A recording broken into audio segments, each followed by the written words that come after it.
Assalamualaikum warahmatullahi wabarakatuh. Saya di sini akan memaparkan materi training mengenai menyusun administrasi penjualan. Untuk pelatihan kali ini, saya mengambil contoh dari menyusun administrasi penjualan dari toko kaca Asa.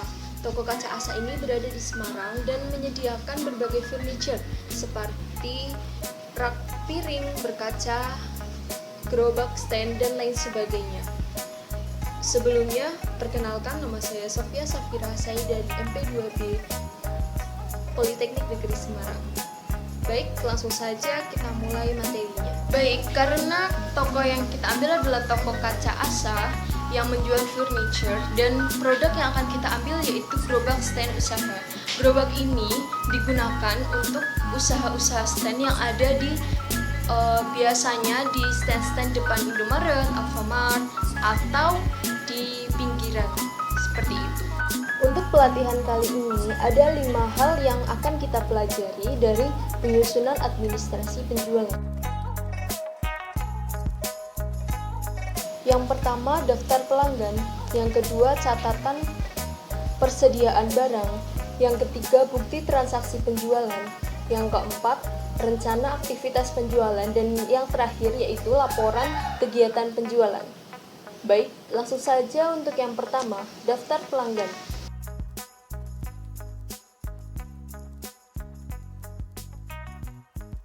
Daftar pelanggan, wiraniaga harus membuat catatan semua pelanggannya pada daftar pelanggan. Daftar pelanggan bermanfaat sebagai memori atau pengingat bagi wiraniaga terhadap karakteristik, kebiasaan, maupun kebutuhan-kebutuhan pelanggan. Agar dapat bermanfaat, maka daftar pelanggan harus memuat segala sesuatu yang berhubungan dengan karakteristik, kebiasaan, dan kebutuhan pelanggan tersebut. Untuk contoh daftar pelanggan, mari kita lihat berikut ini.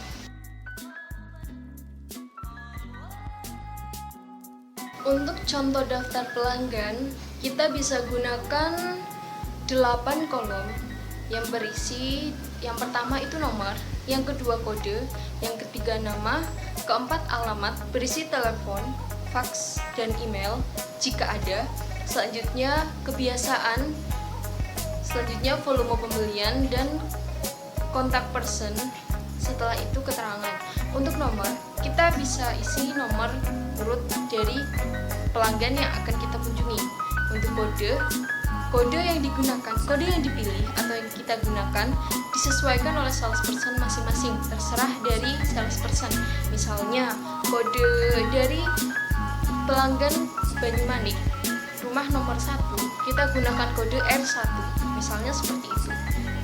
Selanjutnya untuk nama diisi oleh nama pelanggan yang akan kita kunjungi, nama prospek pelanggan yang akan kita kunjungi.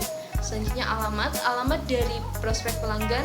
Kebiasaan ini yang berhubungan dengan produk yang akan kita jual. Apakah produk yang akan kita tawarkan ini cocok terhadap pelanggan atau tidak? Selanjutnya volume pembelian ini diisi kira-kira volume pembelian yang akan dilakukan, yang akan dipilih oleh prospek kita ada berapa, bisa dikira-kira. Selanjutnya kontak person dari pelanggan tersebut. Selanjutnya keterangan jika ada keterangan lain-lain. Untuk contohnya nomor 1, kita gunakan daerah Banyumanik.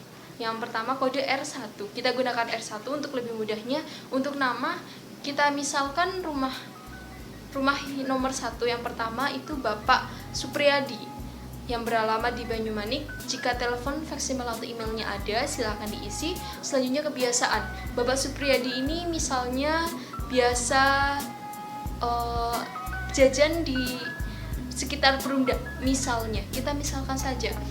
Jajan ini dimaksudkan yaitu membeli kuliner, seperti itu. Selanjutnya volume pembelian yang akan kita perkirakan yaitu 1.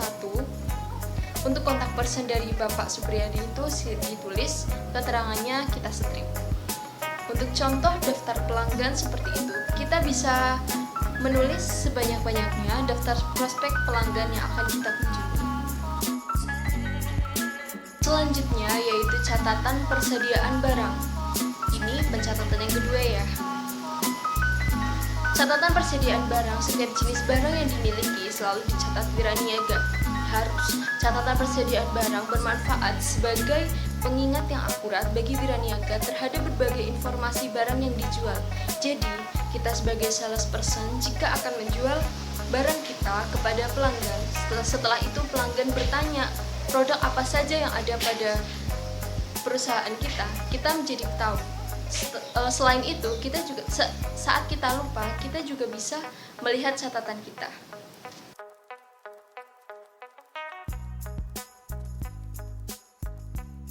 Untuk contoh catatan persediaan barang, mari kita lihat berikut ini. Untuk contoh formulir persediaan barang, kita bisa gunakan 6 kolom. Yang pertama, nomor, kode, nama, jumlah, harga, dan nilai persediaan. Untuk kolom nomor, kita isi dengan nomor urut barang yang ada. Selanjutnya, kolom kode, kode ini bisa berasal dari perusahaan atau dari kita sendiri. Jika dari perusahaan, kita mengikuti dari perusahaan. Jika dari kita sendiri, fungsinya adalah untuk menjadi pengingat kita dalam barang-barang apa saja yang masih tersedia. Selanjutnya kolom nama itu nama barang yang ada yang masih tersedia. Untuk selanjutnya kolom jumlah ini jumlah barang yang ada itu ada berapa. Selanjutnya kolom harga di sini adalah harga satuan. Selanjutnya itu nilai persediaan dari barang tersebut. Oke, kita contohkan. Yang pertama nomor, kita isi 1. Untuk kode barang kita misalkan gerobak stand, kita gunakan GS, yaitu gerobak stand, karena di toko kaca Asa menyediakan banyak furniture, jadi kita gunakan kode dengan namanya saja untuk mengingat. Kodenya kita isi kode GS. Selanjutnya untuk nama adalah gerobak stand. Untuk jumlahnya di toko sendiri kita misalkan ada 5, karena untuk gerobak stand sendiri persediaan barangnya berdasarkan permintaan dari pelanggan, jadi tidak menyediakan banyak barang. Selanjutnya untuk harga satuannya ada yang 1.500.000, ada yang 2 juta. Kita misalkan 2 juta. Untuk nilai persediaannya 2 juta kali 5 yaitu 10 juta. Seperti itu. Untuk di bawah sendiri dari semuanya ada total dari nilai persediaan, yaitu kita jadi tahu berapa sebenarnya nilai-nilai yang dijual, berapa total yang dijual dari barang-barang yang ada di perusahaan tersebut. Selanjutnya yaitu bukti transaksi penjualan. Bukti transaksi penjualan dapat berupa faktur, rekening, maupun kwitansi. Bukti transaksi penjualan merupakan bukti legal dan sah terhadap aktivitas transaksi penjualan. Untuk contoh bukti transaksi penjualan, mari kita lihat berikut ini.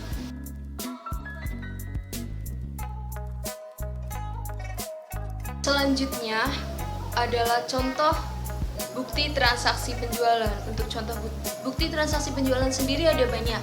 Misalnya faktur, nota, kwitansi, dan lain-lain. Oke, kita contohkan untuk faktur.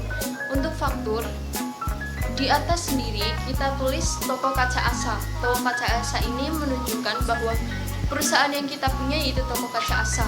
Lalu di bawahnya kita tulis alamat lengkapnya. Setelah itu di samping kanannya kita tulis kota dan tanggal saat ini, tanggal, bulan, dan tahun saat ini.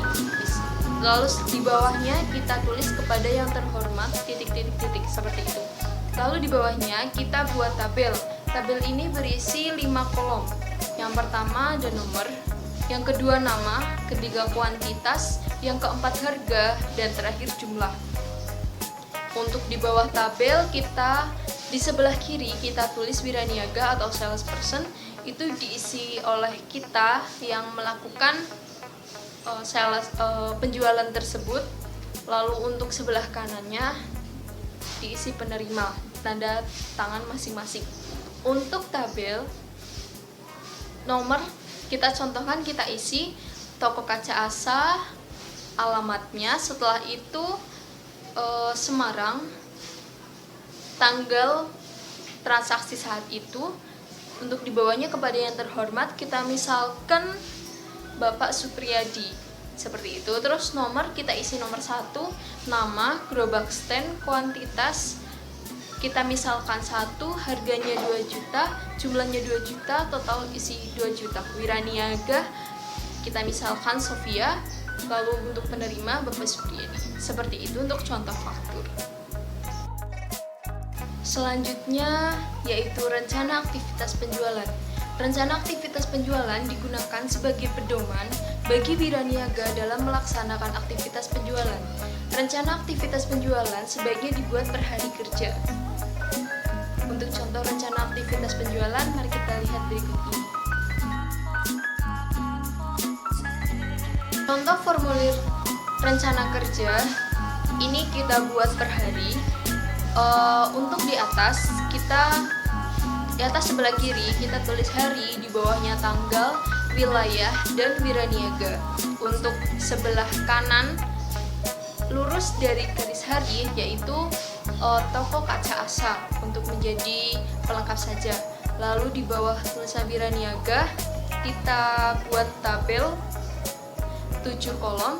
Yang pertama jam, yang kedua kode, yang ketiga nama, yang keempat itu nama kegiatan ya, yang keempat alamat, yang kelima itu untuk alat bantu, brosur, sampel, dan lain-lain. Itu untuk kita checklist saja. Untuk yang pertama jam kita isi pukul 8 sampai 10. Untuk kodenya kita bisa gunakan kode pelanggan. Yang pertama tadi yaitu R1. Selanjutnya untuk nama ini kita gunakan misalnya Bapak Supriyadi. Selanjutnya untuk alamat di Banyumanik. Untuk alat bantu yang kita gunakan saat mengunjungi pelanggan yaitu brosur, dan lain-lain. Lain-lain itu bisa seperti tanda pengenal, stiker, dan lain-lain sebagainya. Untuk yang kolom kedua kita bisa isi dari jam 10 sampai jam 12. Misalnya kita isi kode R2 dengan nama Ibu Titi misalnya, dengan alamat Banyumanik 2 misalnya. Untuk selanjutnya untuk pukul 12 sampai 14 kita isi lain-lain, begitu seterusnya sampai selesai 17.00 sampai selesai. Untuk catatan rencana aktivitas ini dibuat per hari agar jadwal dari salesperson mengunjungi konsumen, mengunjungi prospek yang telah dibuat teratur dan penjualan berhasil.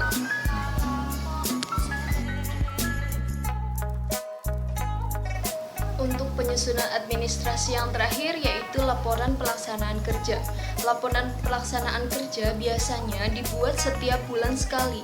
Laporan ini selain sebagai laporan aktivitas yang telah dilakukan, juga berfungsi sebagai media kontrol tentang capaian kinerja seorang wiraniaga atau salesperson, sehingga sering dipakai sebagai ukuran kinerja seorang wiraniaga.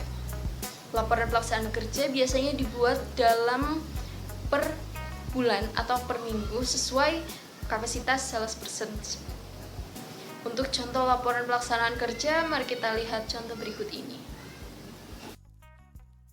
Untuk contoh laporan pelaksanaan kerja, kita bisa buat per bulan. Kita buat dulu nama wiraniaga, area atau divisi, dan di bawahnya untuk bulan apa.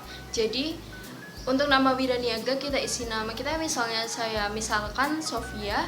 Untuk area atau divisi kita misalkan Banyumanik. Lalu untuk bulan ini yaitu bulan Juni. Ini kita misalkan saja. Lalu bawahnya kita buat tabel, yaitu ada 5 tabel. Ya, tabel yang pertama yaitu 5 kolom, 5 kolom bukan 5 tabel. Kolom yang pertama yaitu kolom nomor. Kolom yang kedua yaitu kolom rencana. Untuk kolom rencana sendiri kita dibagi 3. Yang pertama itu produk, yang kedua metode, yang ketiga adalah volume. Selanjutnya, kolom selanjutnya yaitu kolom realita atau kenyataannya. Kolom realita ini kita juga bagi 3. Yang pertama produk, kedua metode, dan volume. Jadi kedua kolom ini kita gunakan untuk membandingkan antara rencana kita dan realita yang terjadi. Untuk selanjutnya yaitu presentase capaian. Presentase capaian ini diisi dengan perkiraan presentasi pencapaian atas rencana dan realita yang kita sudah lakukan. Selanjutnya kolom keterangan ini kita isi dengan kendala yang terjadi saat melakukan penjualan. Untuk di bawahnya kita tulis Semarang dan tanggal, bulan, dan tahun saat ini. Lalu di bawahnya nama sales manager dan tanda tangan sales manager. Jadi untuk laporan pelaksanaan kerja ini kita laporkan kepada sales manager kita agar sales manager dapat memantau hasil kinerja kita. Jika kita tidak membuat laporan pelaksanaan kerja ini pun, sales manager pasti tetap memantau. Tetapi jika kita membuat laporan ini, sales manager akan lebih mudah memantau kita dan semua pencatatan penjualan akan tercatat dengan baik. Seperti itu.